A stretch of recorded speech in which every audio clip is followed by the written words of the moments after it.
नमस्कार, मी संगीता मैत्रिणी. हे बघा, आज मी इथं कांद्याची पात घेतलेली.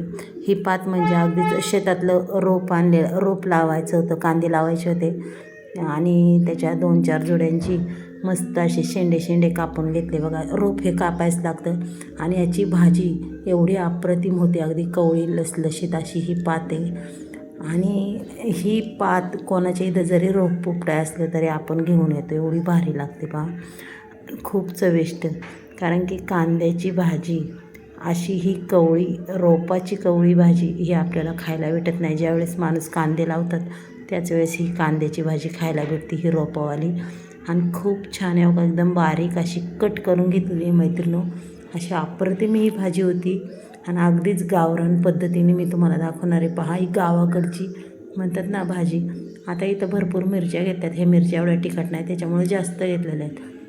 याचे असे 2 कट मारून घेणारे पहा आणि तुकडे करून घेणारे,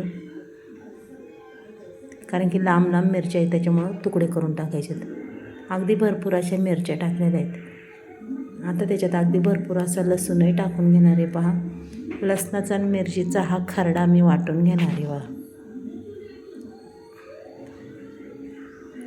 हे बघा, आता इथं मस्त असं पाणी टाकले, अगदी भरपूर पाणी टाकले आणि भाजी अगदी चोळून घ्यायची. कारण की आपण ज्यावेळेस रोप उपटतो ना त्या जोडीला गाळ असतो, त्याच्यामुळं आपल्याला अशी खळबळून तिला धुवून घ्यायची. पूर्ण भाजी पहा मी अशी धुवून पिळून अगदी घट्ट पिळून घेणार आहे मैत्रिणी ही भाजी. आणि मग नंतर तुम्ही पाणी पहा कसं होतं आहे ते.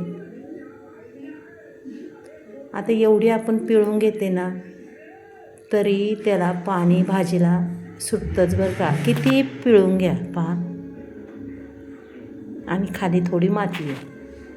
चला, आता कढईत गॅसवर ठेवलेली तेलही ठेवलं आहे. चला खरडा टाकून देऊया पहा. हे असा खरडा घ्यायचा ना, असा संपूर्ण तेलात द्यायचा टाकून.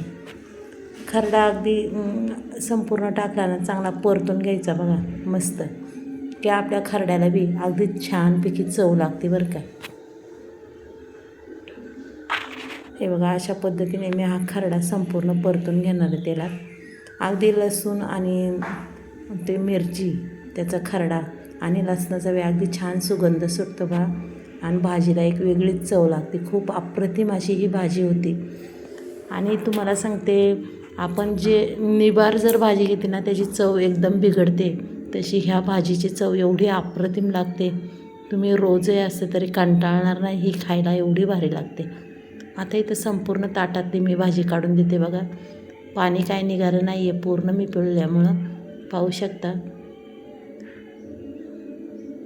संपूर्ण ही भाजी मी याच्यात टाकून देणार आहे मैत्रिणी, पाहू शकता तुम्ही. आणि कलर बी पहा किती हिरवा गार, अगदी सुंदर असा कलर आहे. आता ही भाजी मी पूर्ण टाकलेली आहे. त्याच्यात टाकणार आहे भिजवलेली हरभऱ्याची डाळ, अगदी अर्धी वाटी भरपूर डाळ आहे. आणि अगदी जेवढी तुम्ही डाळ टाकसान तेवढी भाजी भारी लागते बरं का. डाळ तर आपण संपूर्ण टाकून दिलेली आहे बघा. आता इथं चवीपुरतं मीठही टाकणार आहे आणि लगेच मीठ टाकणार आहे मी. मीठही एकदम जपून टाकायचं बरं का, कारण की भाजी शिजल्यावर थोडीच होती त्याच्यामुळं मीठ अगदी बेताने टाकायचं. चला, आता ही कवळी लसलशीत भाजी आता मी पूर्ण अशा हलवून घेते. हे बघा मस्तपैकी संपूर्ण हलवणार आहे, की आपला मिरचीचा खरडा हा भाजीला लागला पाहिजे संपूर्ण. आणि खूप चवदार अशी ही भाजी होते आणि खरंच खूप चविष्ट होते मैत्रिणी, पाहू शकता तुम्ही. पहा, संपूर्ण भाजी हलून झालेली. आता आपल्याला त्याच्यावर ठेवायची झाकण. झाकण ठेवायच्या आधीच त्याला पाणी सुटलं आहे, पण 5 मिनटं झाकण ठेवायचं लागतं, कारण की आपली डाळ शिजून निघायला लागते बघा. भाजीला काही टाईम नाही लागत, फक्त डाळीमुळं झाकण ठेवायला लागतं, कारण की डाळ छान वाफळती. अगदी चवदार अशी भाजी लागते ही आणि खरंच खूप छान लागते. आणि खरं सांगू का, ह्या कांद्याच्या भाजीला हरभऱ्याची डाळच टाकतात. खरं शास्त्र म्हणजे तिला जास्त करून हरभऱ्याची डाळच लागते. पण आता काय, मुगाची डाळही चालते, शेंगदाण्याचं कूटही चालतं. म्हणजे भाजीला प्रत्येक आपण वेगवेगळ्या प्रकारचं टाकू शकतो आणि करू शकतो. पण डाळ घालून ही कांद्याची भाजी अगदीच अप्रतिम अशी होते. पाहू शकता आपली भाजी होत आलेली आहे मैत्रिणी.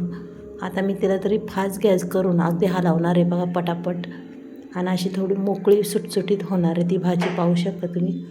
आणि भाजीचा रंग बी पहा किती सुंदर, अगदी अप्रतिम असा रंग आलेला आहे. आणि खरंच रंग अजिबात ढळला नाही बरं का, हिरवागार रंग राहिला आहे मैत्रिणींनो. पाहू शकता तुम्ही ही भाजी. मैत्रिणींनो, तुम्हाला आजचा भाजीचा व्हिडिओ जर आवडला तर नक्कीच एक लाईक, एक सबस्क्राईब करा. आणि खरं सांगा, कुणी कुणी कांद्याच्या रोपाची भाजी खाल्लेली? ही कांद्याच्या रोपाची भाजी अगदी कवळी लसलशीत, खूप छान, अगदी चवदार. मग ह्या भाज्या खायला गावाकडंच भेटतील. मग या तुम्ही गावाकडं खायला, नक्कीच ह्या भाज्या खायला. रोपाच्या कवळ्या लसलशीत भाज्या पहा बरं. आता ही भाजी मी तुम्हाला संपूर्ण काढून दाखवते. किती सुंदर दिसते डाळ घातलेली भाजी आणि खायला अगदी चवदार. अगदी आठवडाभर टिकेन अशी ही भाजी, अजिबात खराब होणार नाही. आणि रोज खासान तरी कंटाळा येणार नाही मैत्रिणी ह्या भाजीने. एवढी सुंदर होती. पहा, संपूर्ण भाजी मी काढून घेतलेली आहे मैत्रिणींनो. अगदी चार माणसं खाऊन पुरणार, आपल्या ताटाची शोभा वाढवणारी ही भाजी. अगदी तोंडी लावायला भाकरीबरोबर, बाजरीच्या भाकरीबरोबर अगदीच अप्रतिम ही भाजी लागते. खूप छान लागते, चवदार. एक भाकर खाणारासुद्धा 1.5 भाकर खाणार ह्या भाजीने. चला मग उद्या भेटूया मैत्रिणींनो. बाय.